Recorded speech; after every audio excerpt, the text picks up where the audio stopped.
अभी एंड में आपको स्मार्टली प्रिपेयर करना बहुत ही ज़्यादा ज़रूरी है।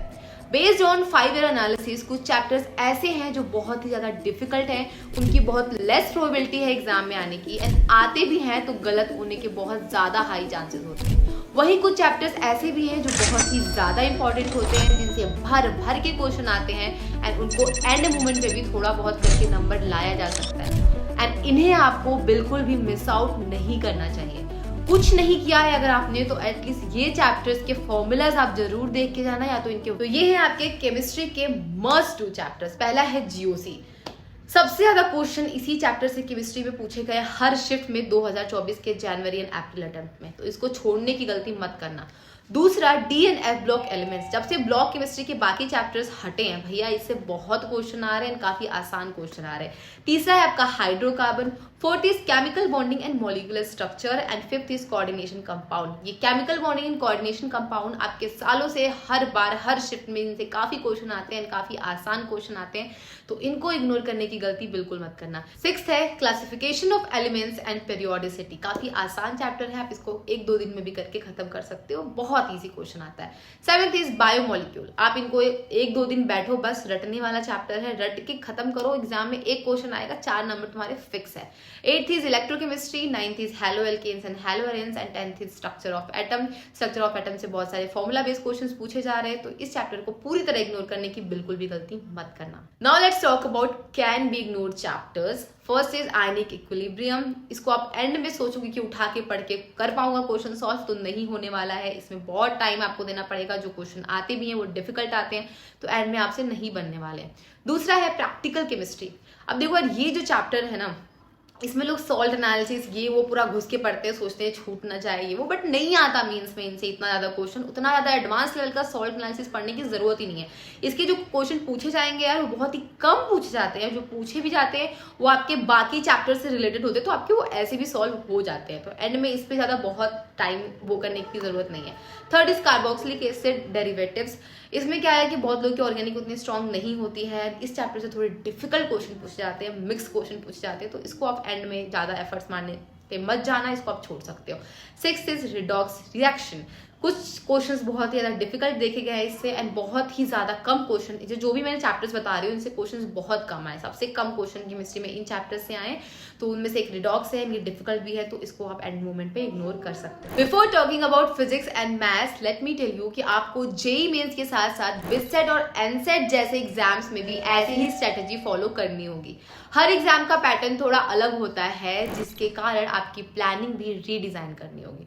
फॉर एग्जाम्पल, अगर बिटसेट का देखोगे तो इसमें फिजिक्स केमिस्ट्री मैथ के साथ साथ इंग्लिश पर भी ध्यान देते हैं, एंड वैसे ही NSET Newton scholastic and aptitude test, जो न्यूटन स्कूल ऑफ टेक्नोलॉजी का एंट्रेंस एग्जाम है, उसकी बात करें तो ये भी फिजिक्स केमिस्ट्री ना पूछकर logical data and algorithmic thinking पर फोकस करते हैं, और साथ ही इंग्लिश एंड मैथ्स भी पूछते हैं। देखो, बिटसेट एंड एनसेट जैसे एग्जाम्स का पर्पस है तुम्हारी बेसिक एंड लॉजिकल थिंकिंग को जज करना, बिकॉज भाई तुम्हारे अगर बेसिक स्ट्रांग है ना, अगर लॉजिकल एप्टीट्यूड स्ट्रांग है, तो वहां की फैकल्टीज इतनी बढ़िया है कि तुम्हें अच्छे से पढ़ाकर नेक्स्ट लेवल टेक लीडर बना सकती हैं। न्यूटन स्कूल ऑफ टेक्नोलॉजी की बात करें तो यहाँ की फैकल्टीज गूगल, सिस्को, स्विगी जैसे जाइंट्स के एक्स टेक लीड्स हैं।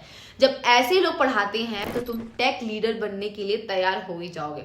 वही आउटपुट एनसेट के स्टूडेंट्स फर्स्ट सेकेंड ईयर में इंटर्नशिप क्रैक करके दे भी रहे हैं भाई, जहां बाकी कॉलेज के 4th ईयर के स्टूडेंट्स मंथली 25 to 30,000 की जॉब क्रैक करते हैं, वहीं यहाँ सेकेंड ईयर में आने से पहले स्टूडेंट्स ने मड्रिक्स और मूवी इन सिंह जैसी कंपनीज में इंटर्नशिप क्रैक कर दी विद एवरेज स्टाइपेंड ऑफ 30,000।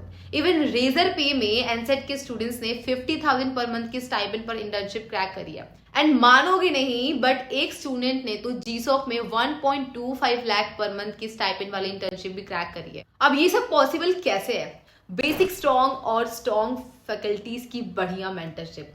इसीलिए भाई अभी भी बोलूंगी कि अपने बेसिक्स मत भूलो, 12th बोर्ड की तैयारी मत छोड़ो। एक और अपडेट दे दूं, एनसेट की अर्ली इनटेक की डेट्स के लिए एनसेट एग्जाम 7 जनवरी और 5 फरवरी को होने वाला है, तो जरूर से इनका फॉर्म भर देना। मैंने आप सबके लिए लिंक डिस्क्रिप्शन में डाल दी है। Now let's talk about must do and can be ignored chapters of physics. इसके मस्ट डू चैप्टर्स हैं फर्स्ट करंट इलेक्ट्रिसिटी, सबसे ज्यादा पूछा जाने वाला चैप्टर 2024 में। हर शिफ्ट में इससे भर भर के सवाल आए हैं, कुछ बहुत आसान सवाल भी आए, तो इसको छोड़ने की गलती मत करना।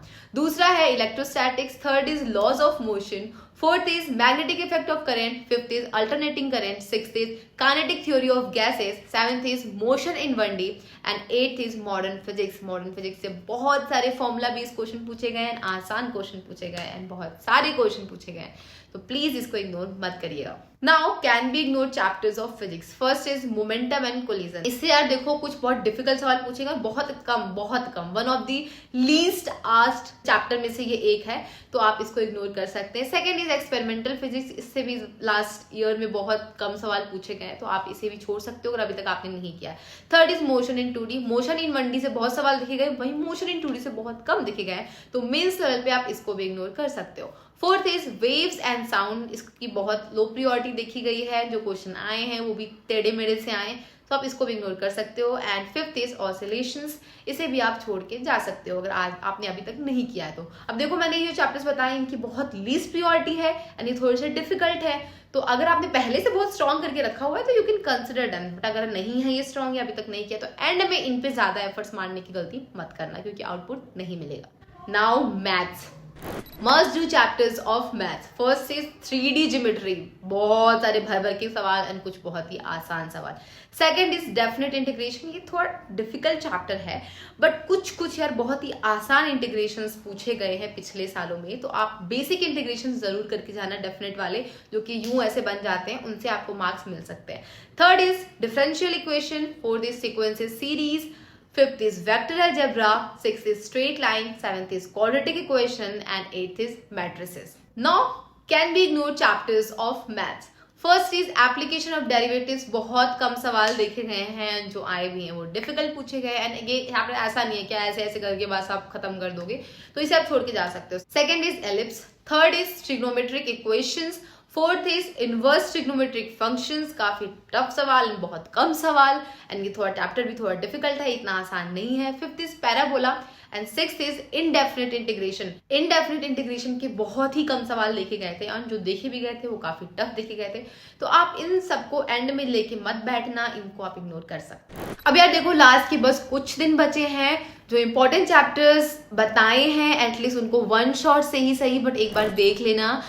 जो कैन बी इग्नोर्ड मैंने बताए हैं उनको आप अवॉइड कर सकते हो, अभी बस रिवीजन वन शॉट पे फोकस करना एंड साथ में PYQs को प्रायोरिटी देनी है।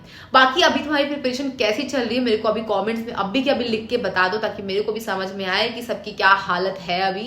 एंड जस्ट गिव योर 110%, बाकी सब ऊपर वाले पे छोड़ दो। All the very best, bye bye.